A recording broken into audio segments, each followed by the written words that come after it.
Bienvenido a El Hilo de la Ciencia. Gracias por acompañarnos una vez más en este recorrido pausado por la historia del conocimiento humano. En los episodios anteriores hemos visto cómo nació la ciencia en la Grecia antigua, cómo los primeros pensadores intentaron comprender la naturaleza mediante la razón y cómo Platón y Aristóteles establecieron dos formas opuestas de entender el conocimiento, que marcaron el pensamiento científico durante siglos. Pero ahora llegamos a un momento decisivo de nuestra historia, la caída del mundo antiguo. Durante mucho tiempo se ha repetido una idea sencilla, casi automática, que tras la caída del Imperio Romano, la ciencia desapareció, que Europa entró en una larga noche intelectual, un periodo de ignorancia, superstición y estancamiento, conocido como la Edad Oscura.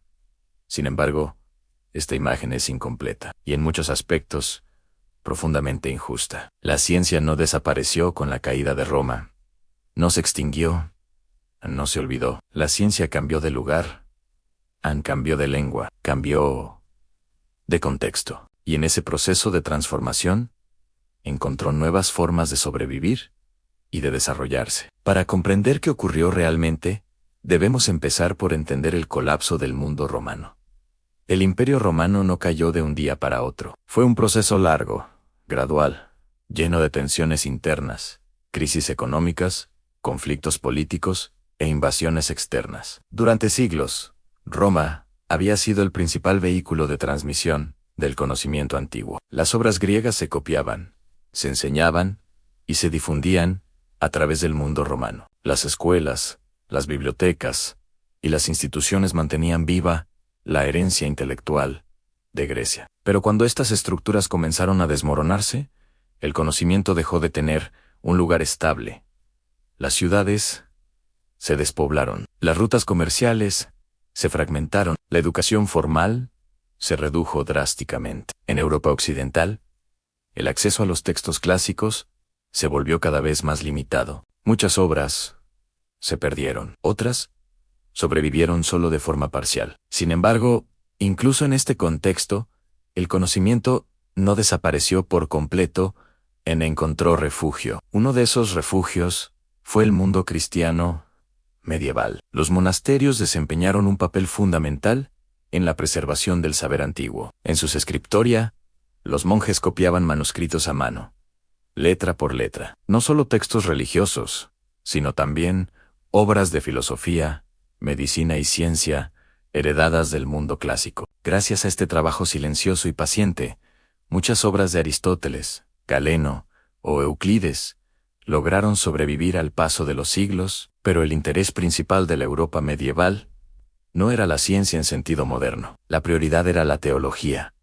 El conocimiento se subordinaba a la comprensión de lo divino. La razón debía servir a la fe. Esto no significa que la razón fuera rechazada. Significa que tenía un papel limitado. La ciencia, tal como había sido concebido por los griegos, dejó de ocupar el centro del pensamiento intelectual en Europa Occidental. Mientras tanto, en otra parte del mundo, algo muy distinto estaba ocurriendo. A partir del siglo VII, surge una nueva civilización que jugaría un papel decisivo en la historia de la ciencia, el mundo islámico. En pocas décadas, el Islam se expandió desde la península arábiga hasta abarcar territorios que habían sido parte del mundo griego, romano y persa, regiones donde el conocimiento antiguo aún sobrevivía. A diferencia de otros contextos, el mundo islámico no solo preservó ese conocimiento, lo estudió,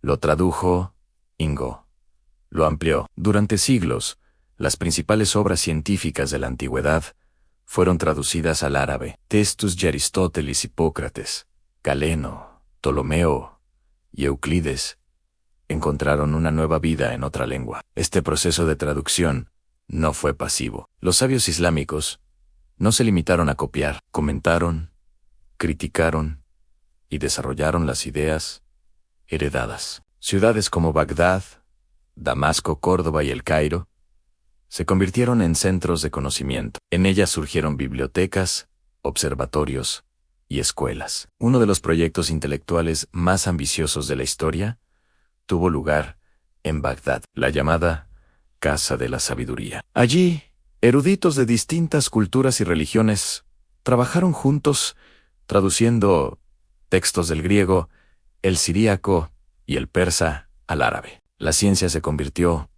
en una empresa colectiva. En este contexto, florecieron disciplinas fundamentales. La matemática avanzó de forma decisiva. El sistema de numeración que usamos hoy, con el cero incluido, llegó a Europa a través del mundo islámico. El álgebra se desarrolló como una disciplina independiente. En astronomía, los sabios islámicos perfeccionaron los modelos heredados de Ptolomeo, mejoraron instrumentos de observación, registraron movimientos celestes con gran precisión. En medicina, se escribieron tratados que serían referencia durante siglos. La medicina dejó de ser solo una práctica empírica y se convirtió en un campo sistemático de estudio. La ciencia islámica no fue una mera etapa intermedia, fue un periodo creativo, innovador y profundamente racional. Mientras tanto, en Europa, el conocimiento comenzaba lentamente a reactivarse. A partir del siglo XI, las condiciones sociales y económicas empezaron a cambiar. Las ciudades crecieron, las rutas comerciales se reabrieron, el contacto con el mundo islámico se intensificó. Fue entonces cuando Europa comenzó a redescubrir el saber antiguo, en gran parte, a través de traducciones del árabe al latín. Muchos textos de Aristóteles llegaron a Europa occidental, no directamente del griego, sino a través del árabe, acompañados de comentarios y desarrollos realizados por sabios islámicos. Este proceso transformó profundamente el pensamiento europeo. Surgieron las primeras universidades, centros de estudio, donde la razón volvió a ocupar un lugar central. En estas universidades, el pensamiento de Aristóteles se convirtió en el pilar del conocimiento científico. La lógica, la física y la cosmología aristotélicas estructuraron la enseñanza durante siglos. Sin embargo, esta recuperación no fue inmediata ni sencilla. Las ideas aristotélicas generaron tensiones con la teología cristiana. No siempre encajaban fácilmente. Esto dio lugar a un intenso debate intelectual. Pensadores medievales intentaron reconciliar la fe con la razón, la teología con la filosofía, la revelación con la observación del mundo natural. En este esfuerzo se desarrolló una forma de pensamiento rigurosa, sistemática y profundamente racional. Aunque la ciencia medieval no se parecía a la ciencia moderna, sentó bases fundamentales.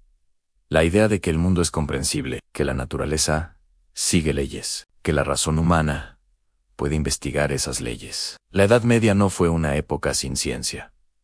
Fue una época de transición, una etapa en la que el conocimiento sobrevivió, se reorganizó y se preparó para una transformación profunda. Esa transformación llegaría siglos después, con el Renacimiento y el nacimiento de la ciencia moderna. Pero nada de eso habría sido posible sin este periodo intermedio, sin los monasterios que copiaron manuscritos, sin los sabios islámicos que tradujeron y desarrollaron el conocimiento antiguo, sin las universidades medievales que devolvieron a la razón un papel central. La historia de la ciencia no es una línea recta, no avanza siempre hacia adelante, de forma continua. A veces se fragmenta, a veces se desplaza, a veces se oculta. Pero mientras exista alguien dispuesto a preguntar, a estudiar y a transmitir lo aprendido, la ciencia continúa. En el próximo episodio del Hilo de la Ciencia, veremos cómo este conocimiento renacido dio lugar a una auténtica revolución intelectual. Exploraremos el renacimiento y el surgimiento de una nueva forma de hacer ciencia. Una ciencia basada en la observación, el experimento y las matemáticas. Si este viaje por la historia del conocimiento te está resultando interesante, te invitamos a suscribirte a El Hilo de la Ciencia. Aquí seguiremos recorriendo, episodio a episodio, cómo el ser humano ha ido comprendiendo el mundo que le rodea. Gracias por acompañarnos. Y hasta el próximo episodio de El Hilo de la Ciencia.